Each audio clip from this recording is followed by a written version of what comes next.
Well, magandang umaga po sa lahat, to our colleague in the government and our partners from the NGOs, CSOs, and our participants from the field all over the country attending this online orientation. Today, I will be presenting the calendar year 2025 checklist for public school category, both for elementary and secondary. Please note that private school is not yet allowed for this year. As to the integrated school, if you notice dito sa ating deck ngayon, we are only proposing for the public school, both elementary and secondary.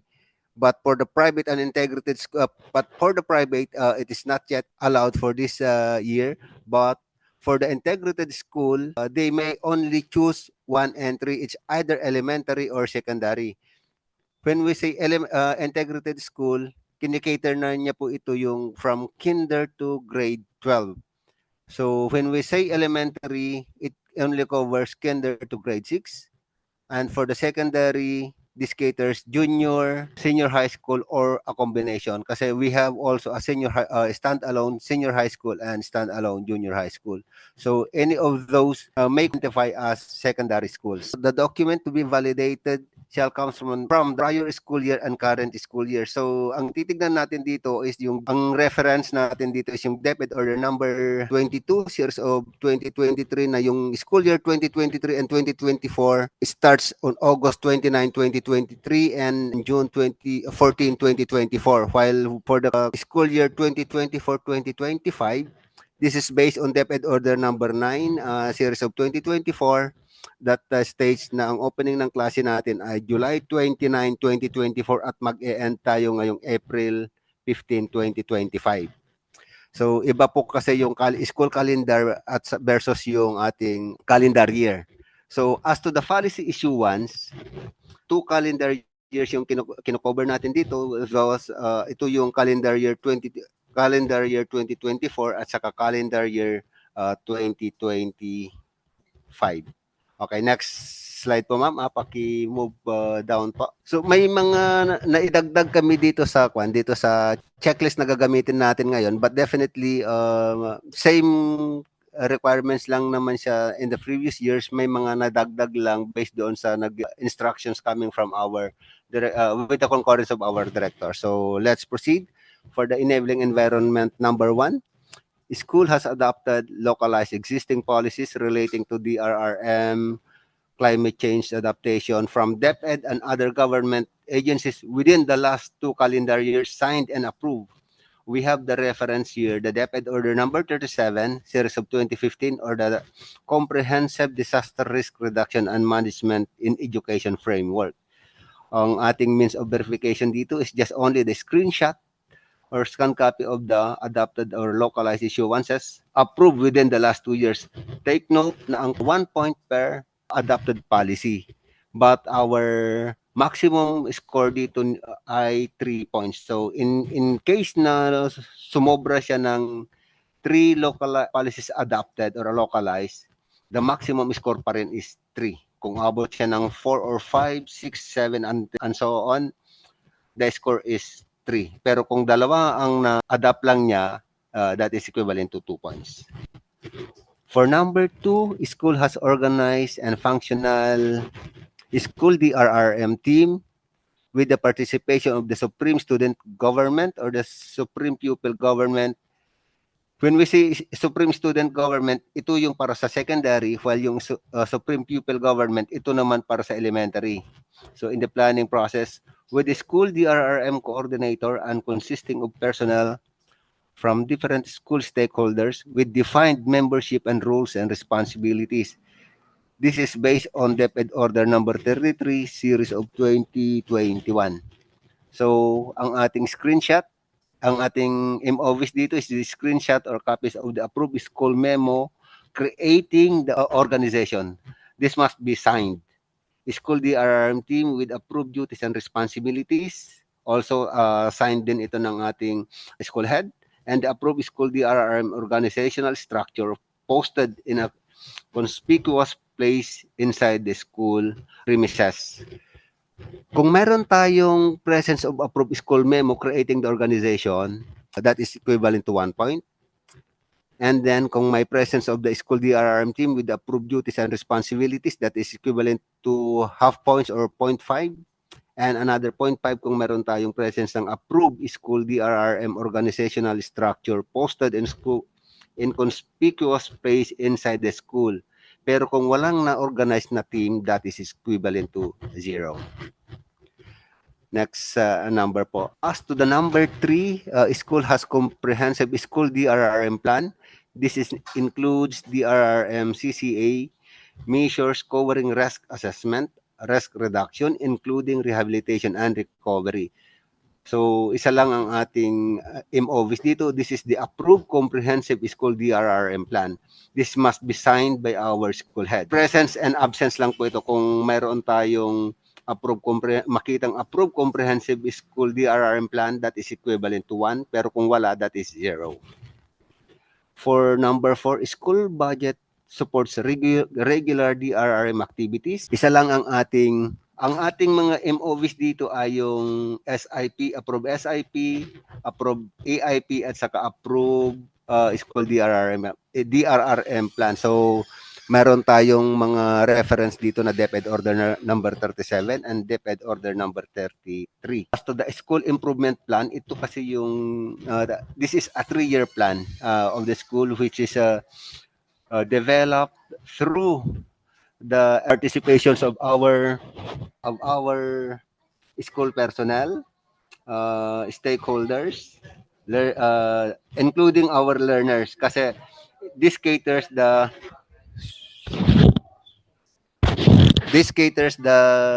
voice of our learners. So, kung mayroon tayong approved SIP, pakitaas po ng konti, ma'am. Doon tayo doon sa previous number. No. Paano ba? Yan. So, kung meron tayong approved SIP, that is equivalent to 1. But the approving authority ng SIP ay ang ating division office. And then, pag meron tayong approved AIP, yung annual implementation plan, which serves as the work and financial of the school, that is another 1 point. And if meron pa tayo ulit one approved school DRRM plan, that is another 1 point. So, kung lahat ng mga MOVs natin yan ay present doon sa hinahanap natin, and then that is equivalent to 3 points as the maximum score. Okay po, let's proceed to number 5. School has conducted student-led school watching and hazard mapping and involved students in DRRM planning. This is based on DepEd Order number 23 series of 2015, which states that there is a student-led school watching and hazard mapping.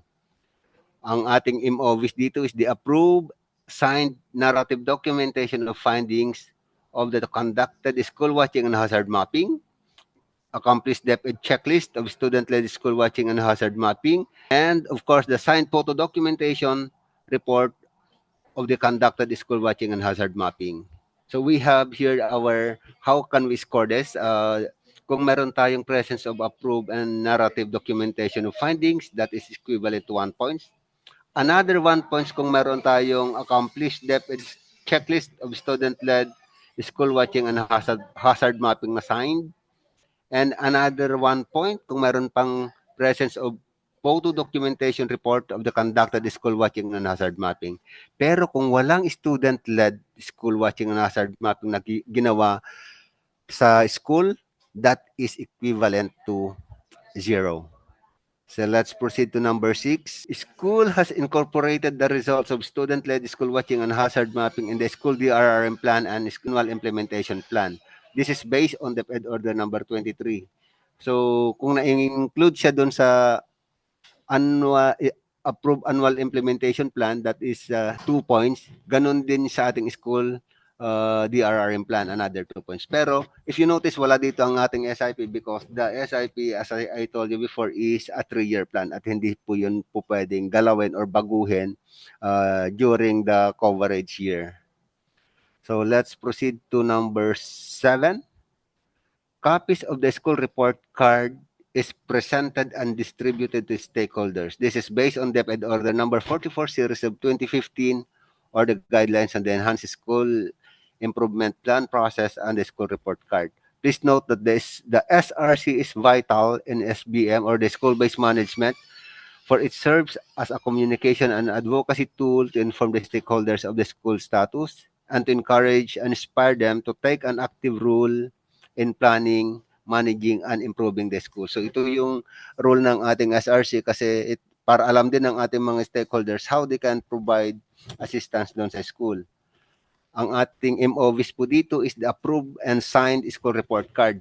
The signatories for the school report card ay ang ating school head, ang ating PTA, learner representative, SGC representative, and alumni representative.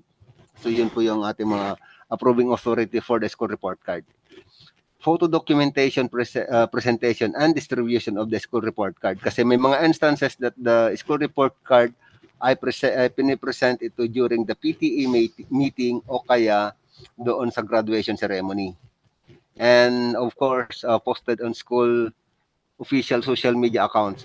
This can be posted sa mga social media accounts kasi kumbaga sinasakop ito ng freedom of information. Hindi po ito kasama sa yung sa Data Privacy Act, kasi wala naman data na pinapakita dito for individually, but this is intended only for advocacy and marketing strategies for the school. So kung meron tayong approved SRC, that is equivalent to 1. And then 0.5 kung may presence of photo documentation in the presentation and distribution of the SRC, and the scanned copy of the or screenshots of the posted approved signed SRC on the school official social media accounts. That is another half points. So we have a maximum score of 2 points for this criterion. For number 8, school has data collection and consolidation of programs, projects, and activities on the RRM CCA covering the 3 pillars to monitor results and impact exist. So, ang reference natin dito ay yung DepEd Order number 27, series of 2015. The MOVs is the Accomplish Monitoring and Evaluation Tool on DRRM CCA PPAs covering the 3 pillars with baseline information and progress reports approved and signed by the school. 3 points po kung na-accomplish yung tool. So, parang ang why we give the 3 points, the maximum score, is that we are encouraging the schools to use the tool. Pero kung walang accomplished na monitoring report or monitoring tool using that is equivalent to 0. So walang choice dito ng 2 or 1, basta ang choice lang is 3 and 0. Next, number 9, rapid assessment of damages report or yung radar natin is submitted to central office within the 72 hours after the onslaught of a hazard in the area, or issuance of certificate of no damage in cases no damages incurred during a disaster or emergency. This is based on DepEd Order number 21 series of 2015. Ang ating MOVs dito is ang radar submission at saka or the certificate of no damage, screenshots, scan copy with the timestamp or time of submission. So 3 points kung presence of submitted radar or CND within 72 hours after onslaught of hazards, either through radar app or other means of communication with timestamp of time of submission. 2 points kung ang na-submit mong radar ay after na ng beyond 72 hours after the onslaught of hazards. Pero 0 kung absence of submission through radar or the certificate of no damage. School has established partnership with partner stakeholders that could be tapped to support its DRRM CCA programs, projects, and activities, including those during and after a disaster or emergencies. Our reference is the DepEd Order number 33. Ang ating MOVs dito is the signed and notarized Memorandum of Agreement or the MOU with partner stakeholders for DRRM CCA partnership initiatives. The way how we score is just only a presence and absence of the approved initiative. Let's proceed to Pillar 1 or the Safe Learning facilities. Dito tayo nagkaroon ng changes based on our checklist last year kasi last time ito ay nasa tier 3. But this time naging 8 na lang siya. So let's take a look of the requirements of this. Number 1 is the school DRRM team has conducted the risk assessment of school facilities in coordination with the division engineer and other partner agencies and stakeholders. Appropriate actions on the findings are included in annual implementation plan and school DRRM plan. So mayroon tayong tatlong MOVs dito. Number 1 is yung approved certification report regarding the conducted risk assessment of school facilities signed by division engineering signed engineer indicating recommendations based on conducted risk assessment and approved annual implementation plan saka yung approved school DRRM plan. So yung 3 points natin dito is the presence of the approved certification report regarding the conducted risk assessment of school facilities signed by the division engineer indicating recommendations based on the result of the conducted risk assessment. 1 point also for the presence of approved annual implementation plan indicating those findings, and another 1 point if there is a presence of approved DRRM plan indicating also the findings of the risk assessment, but no risk assessment of school facilities conducted, that is equivalent to 0. So kung na-meet mo yung tatlong requirements, you have 5 points for this criterion. Number 2, the school has documented and updated Memorandum of Agreement or Memorandum of Understanding 2024-2025 ang kinocover nitong school year with the LGU and or DSWD for the use of facilities as evacuation centers following the GMC number 1 series of 2013 and RA 10821 or approved signed certification that the school is not used as evacuation center. Ang ating MOVs dito is the updated MOU signed and or notarized certification that the school is not used as evacuation center during the time. Presence of updated MOU signed and notarized. Paki-change po. Sorry. Score nito. Paki-correct na lang po, Secretariat. And we have to look into it, the presence of updated MOA or the MOU signed and notarized or the approved signed certification that the school is not used as evacuation center. So kung wala tayong MOA or MOU or certification documented on the use of school as evacuation center, that is equivalent to 0. Okay. Yeah, so dalawa na lang po ang criterion natin for Pillar 1. Unlike before na nandito yung pinaka main context points of scoring last year, kasi kung hindi ka pumasa dito sa Pillar 1, definitely hindi ka na rin papasok doon sa 80 cut-off, kaya kumbaga doon ka nababagsak, hindi na maisasali ang entry mo kung hindi ka umabot sa cut-off natin na 80 points. So we have only 2 criterion for Pillar 1 with an equivalent score of 8 points. So let's proceed to Pillar 2, School Disaster Risk Management. The school has a hazard-specific contingency plans at least top 3 hazards na na-encounter ng ating mga school. This is based on DepEd Order number 33. So, ang ating MOVs dito is just only the approved school contingency plan. One contingency plan is equivalent to 1 point. So, kung maraming hazards na identified sa ating mga schools, again, ang ating maximum points ay 3. Kung dalawa ang nagawa nilang contingency plan, then that is equivalent to 2 points. Kung tatlo, that is equivalent to 3 points. Pero kung more than 3, that is still equivalent to 3 points. 100% of our learners and their families have accomplished the Family Preparedness Plan based on DepEd Order number 27 series of 2015. So, ang ating MOVs dito is the Accomplished Family Preparedness Plan and the Accomplished School Form 1. So, dalawa lang ang ating MOVs dito. But first, yung accomplished family preparedness plan, ito ay ginagawa ng, kumbaga, assignment ito ng learner with their parents. So sila yung sasagot ng part na to. So in the event na mag-conduct tayo ng field validation sa ating mga schools, maganda na sa parents at sa learners natin ito i-clarify or i-verify kung ito po ba talaga ay ginagawa nila. As to the number of learners, nakalagay po dyan is 100%, makikita natin ito doon sa kanilang school form 1 or yung school register. So, yan ang magiging basis natin how to come up if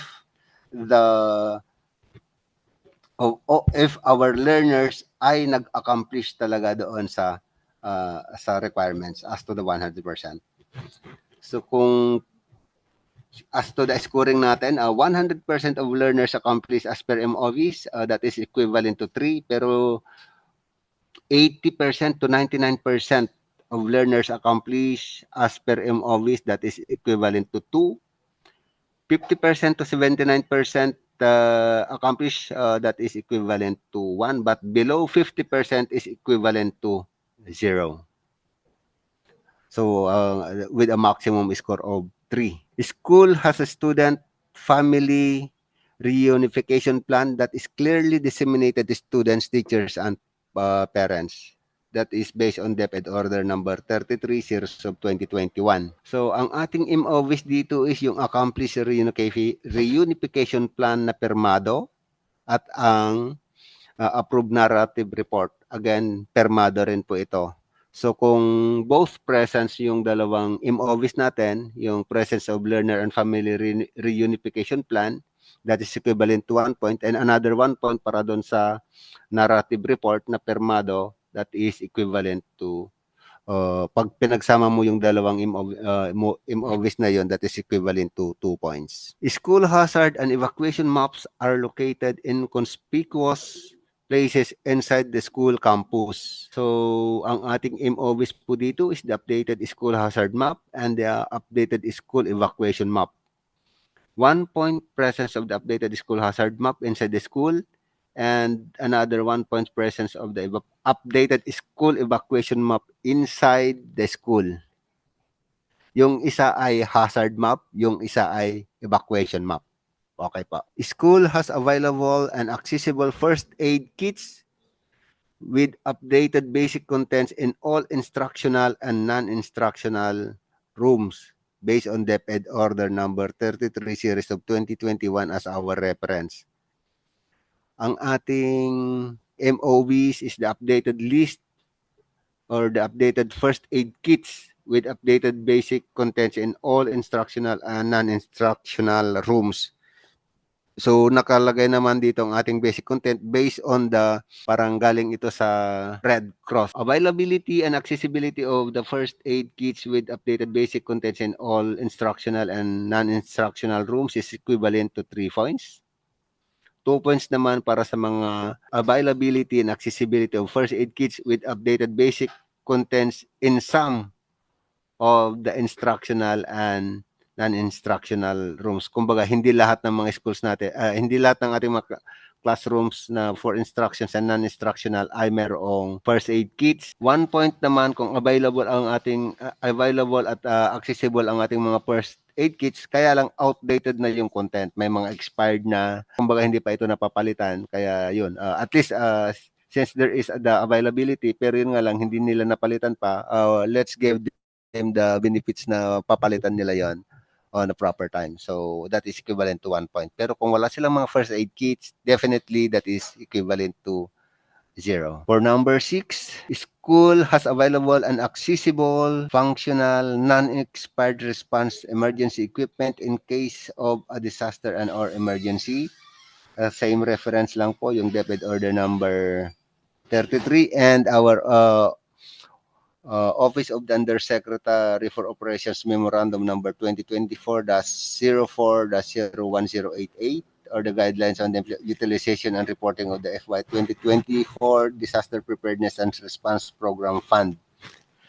So, ang ating MOVs dito are the availability and accessibility of functional, non-expired response emergency equipment, any of the following. We have here the fire extinguisher, spine board, pry bar, shovel, C-collar, splint board, bandage, wheelchair, radio, others. So, ang maximum score po natin dito is 3. Pero ang point system natin dito is per functional or non-expired response emergency equipment ay equivalent to 0.5 or 1 half. So every time na may mga kita tayo yung non-expired or response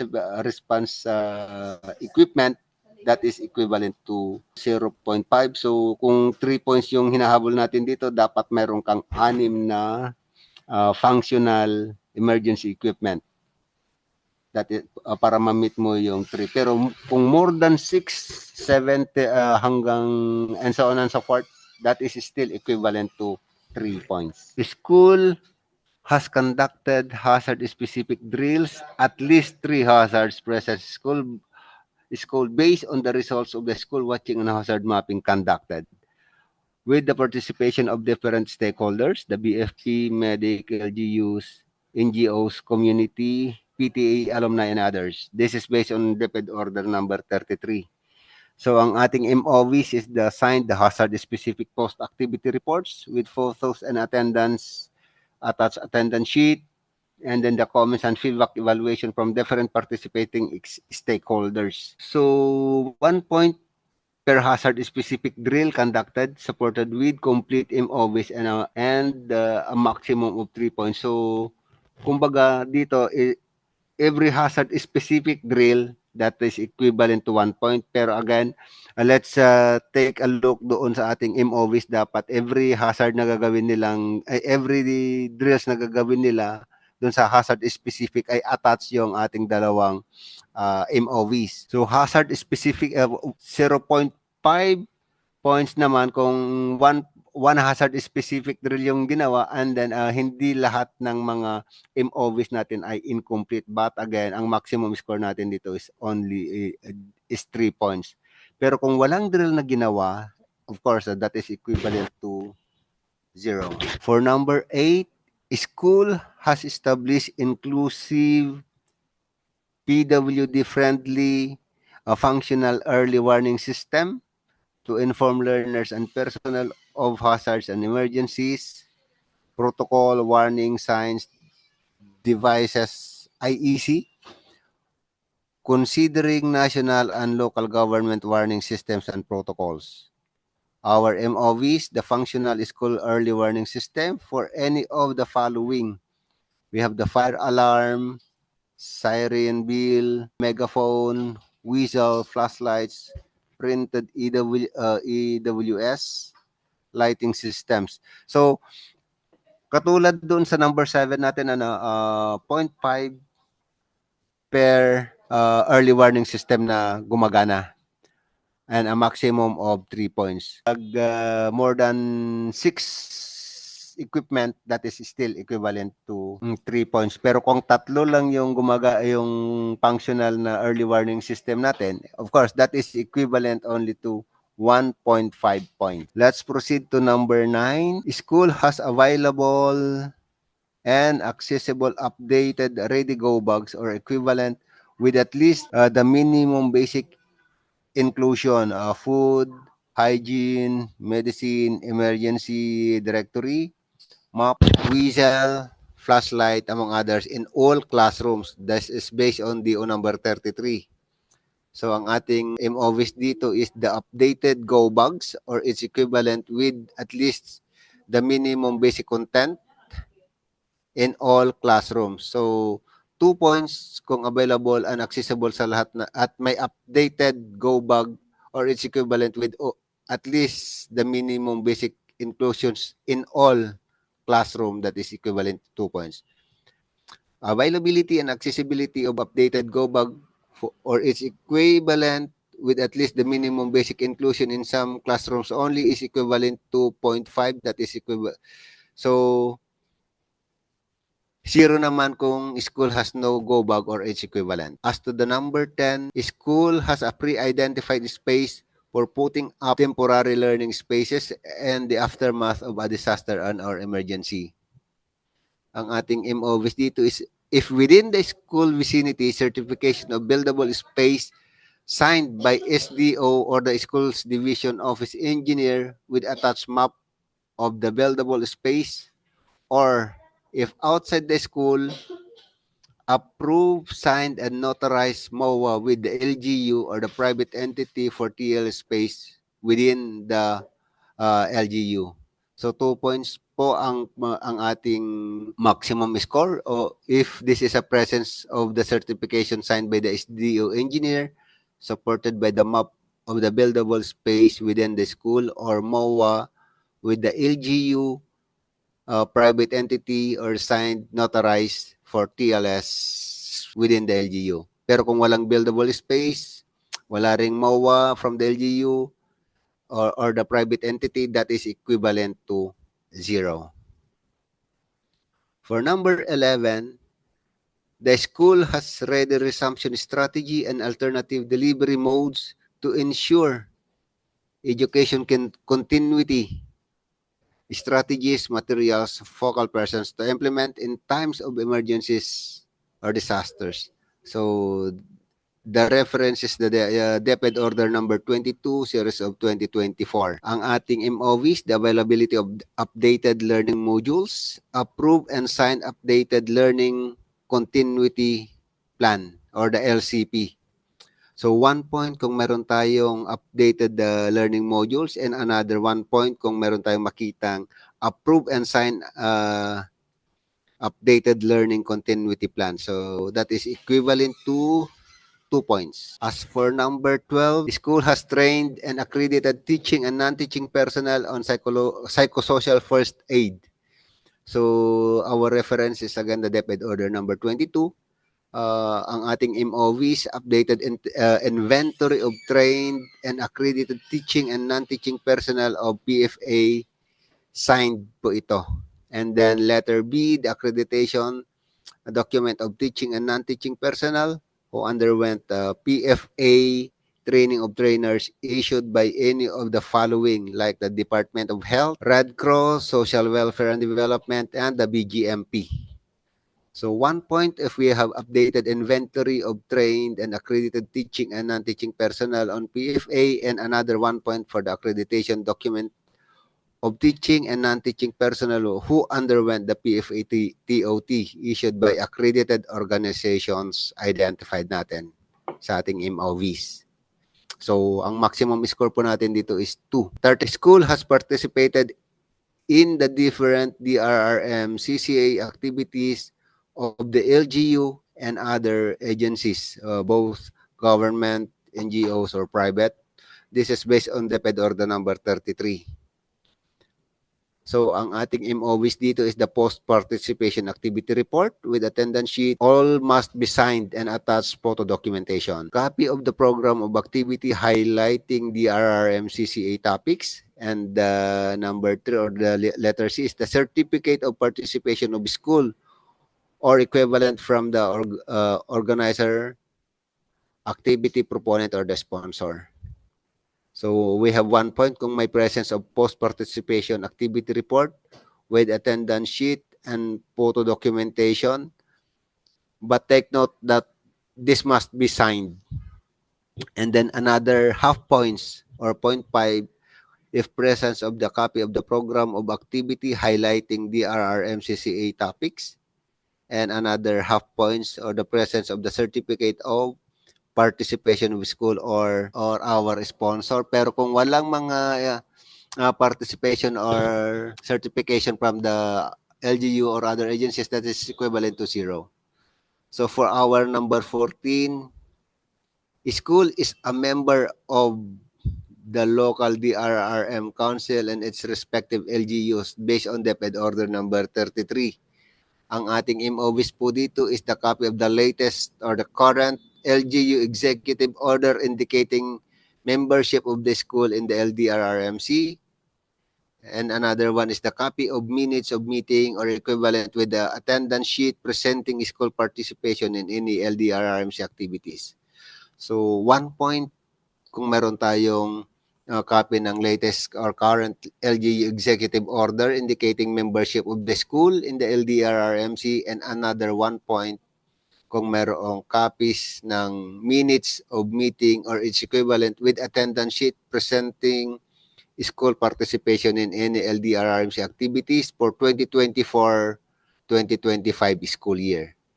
0 point if yung school is not a member of the LDRRMC. Let's proceed to the pillar 3 or the DRRMN education. Number 1, school has integrated key DRRM CCA concepts in at least 5 subject areas in all grade level based on the basic education curriculum guide. We have the reference here, the DepEd Order number 37 and the Republic Act number 10533 or the Enhanced Basic Education Act of 2013 or the K-12. So, ang ating MOVs dito is yung approved lesson plan, daily lesson log, and activity worksheet. Ano ang kaibahan ng lesson plan sa daily lesson log?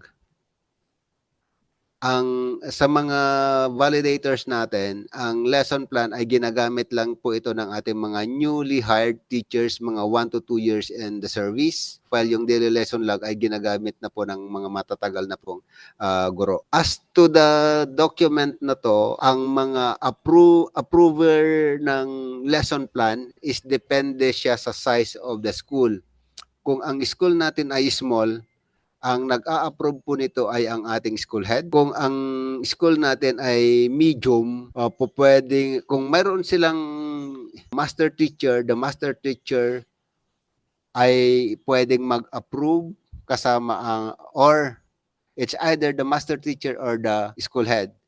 Pero kung ang school natin ay large and very large school, mapapansin nyo dito na may dalawang approver dito. It's either the head teacher, lalo na kung sa doon sa secondary, mayroon tayong approver doon na head teacher or yung department head o kaya yung master teacher. Hindi na kadalasan hindi na nag-approve dito hindi na po nag-check kasi dito ang ating principal. Bihira na lang siyang pumasok sa mga classrooms to do the class observation for the approval of those of the lesson plan and the daily lesson log.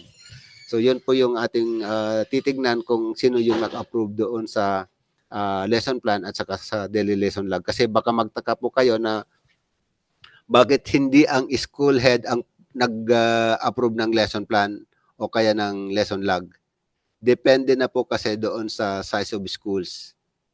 Kaya again, ang po pwede lang mag-approve ng lesson plan at saka daily lesson log ay ang ating head teacher, master teacher, or the school head. So 1 point per subject with integrated DRRM CCA concepts supported with a complete MOVs yung binanggit natin na yung lesson plan, daily lesson log, and activity sheets. That is equivalent to 5 points.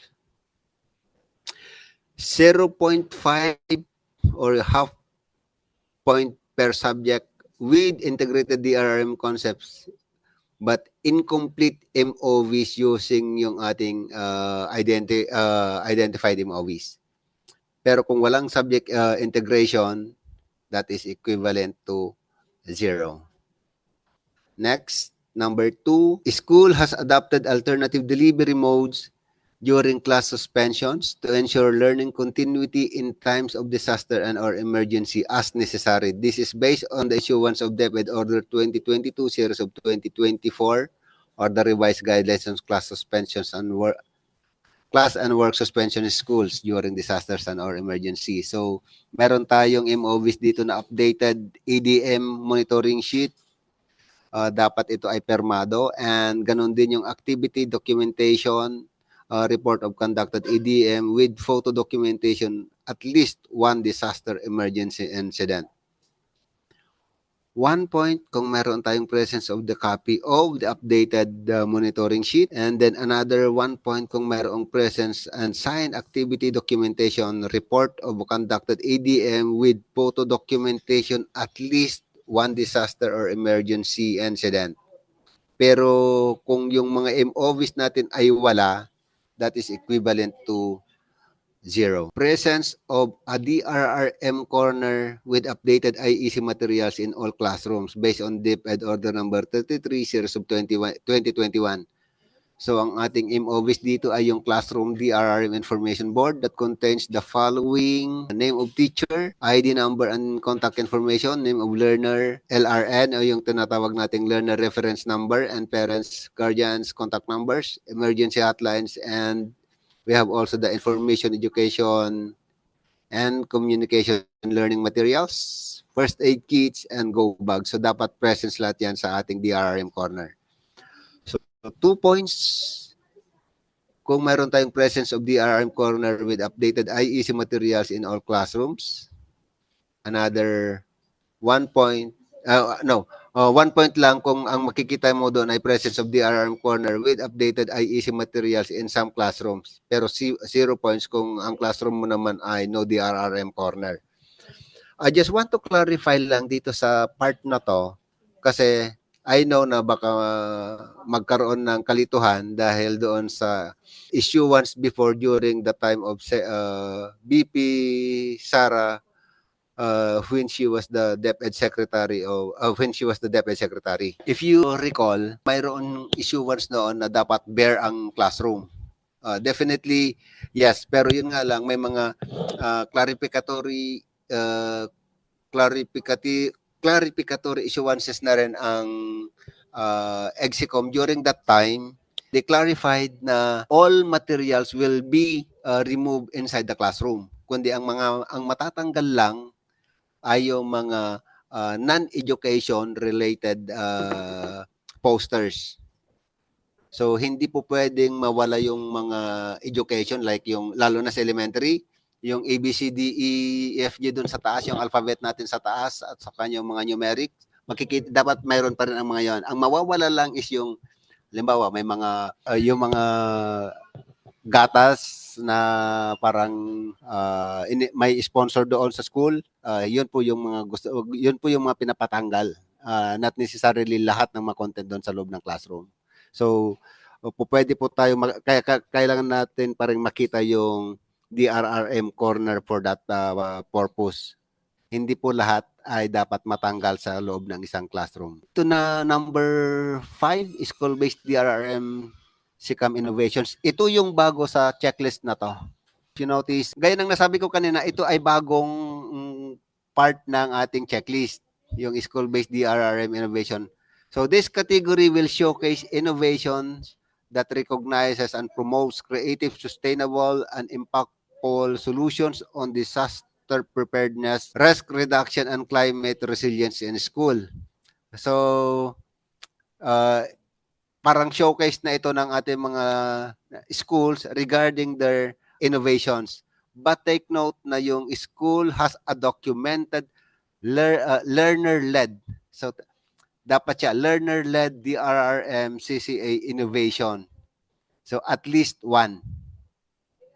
So, let's proceed doon sa ating MOVs. On innovation and uniqueness, this must be signed project. There is a signed project proposal or concept paper showcasing that the project is a learner-led initiative supported with the following. Okay, let's identify those: documentation of the problem, issue address, and how the innovation provided a solution. Dapat ito po ay permado. Another one is the photos of the innovation in action. Kung may video, mas maganda. Pero again, the video is an optional. Patents or the copyrights or other intellectual property documents. Letter C is the patents, copyrights of other property, intellectual property documents, if applicable, or the LGU or other external authority, not necessarily nanggaling siya sa DepEd, may provide certification of ownership to proponent with the name of project and name of school. So, medyo bago ito, kaya doon sa mga validators, please check the veracity of those MOVs doon sa ating mga pupuntahan.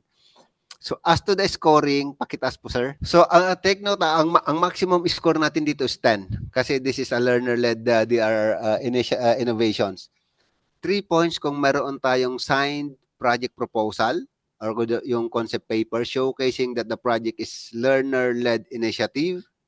Another 3 points kung meron siyang presence of documentation of the problem issues addressed and how the innovation provided a solution. So ilan na yan? 6 points na. Another 2 points kung meron siyang presence of photos or videos in action. Yung, again, yung video is an optional pero dapat yung photos makita natin. And that is 2 points. And another 2 points kung meron tayong presence of patents, copyrights, or other intellectual property documents. Kung ito ay kinakailangan coming from the LGU or other external authorities, not necessarily naman galing sa DepEd. Kasi DepEd na po yung naggumawa ng innovation na to, so dapat hindi na po si DepEd naman ang mag-issue ng patent or the copyright of this. So other external authorities may provide certification of ownership to proponent with the name of project and name of school. So that is equivalent of 10 points. So let's go down, sir. On effectiveness and impact, letter A, feedback or evaluation report from learners, teachers, and or stakeholders with attached accomplished evaluation forms could be in paper or done through online evaluation kasi meron naman na tayong mga ginagawang mga online evaluation. Letter B, any media presence featuring the innovation, school official social media account, school paper press release, news article of school, local community or individual, private group or others na hindi natin na ilagay dito. Pwedeng maging part siya ng ating MOVs. And we have also letter C, any partnership support from LGU, NGOs, individual or group. This must be signed with commitment form, donation receipt, MOA, MOU, signed attendance sheet of conducted activities like the planning, meetings, trainings, and others, at least one. So, ang ating scoring dito, we have 3 points for the presence of feedback or evaluation report from learners, teachers, and or stakeholders with attached accomplished evaluation forms.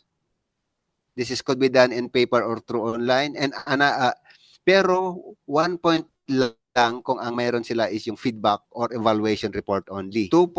Another 2 points kung mayroon tayong any media presence featuring the innovation, screenshots or a copy. Another 2 points for any partnership support from stakeholders. And another 2 points for the signed attendance sheet. So that is equivalent to 9 points. Yung 1 point dito, kumbaga, mayroon siyang contributory dito sa 3 and 1. So kung presence yung feedback or evaluation forms from learners and teachers, that is 3 points. Pero kung feedback lamang ang available, that is equivalent to 1 point. So let's proceed sa baba. School was recognized or awarded by external partner, stakeholders, other award-giving body for each school-based DRRM SICAM innovations, at least one, except for GK, except for the Gawad Kalasag. Kasi tayo na po yung Gawad Kalasag na po yung nagva-validate sa kanila, kaya dapat hindi na po si Gawad Kalasag na po ang magbigay naman ng recognition na to. So letter A, we have the recognition award, recognition or award of the school-based DRRM innovation with citation of the award-giving body in paper, digital, or photo or plaque, or any form of recognition indicating the title of the project initiative, the name of school. This could be issued by LGU, national government agencies, national government organizations, non-government organizations, private organizations, and others. And we have also the documentation of the innovation with photos, post-activity, accomplishment, and the completion report. We have the score of 3 points kung meron tayong presence of the recognition or the award of the school-based DRRM innovation with citation of the award-giving body in paper, digital or photo or plaque or any form of recognition indicating the title of the project or the initiative under the name of the school, and this could be issued by LGU, NGA, NGO, private organizations, and others. And another 2 points for the documentation of the innovation with photos, post-activity accomplishment, completion report that was recognized award. So this is equivalent to 5 points. So kung mapapansin ninyo itong checklist ngayon ng Gawad Kalasag for school category, we have the enabling environment with a maximum score of 25. Pillar 1, safe learning facilities, we have 8 points. The pillar 2 or the school disaster risk management is 34 points. DRR in education is 9. And the new innovations or the new requirements for the category, the school-based DRR MCCAM innovations is 24 points for a total of 100 points. So all in all, ito po yung gagamitin nating checklist for the calendar year 2025 Gawad Kalasag.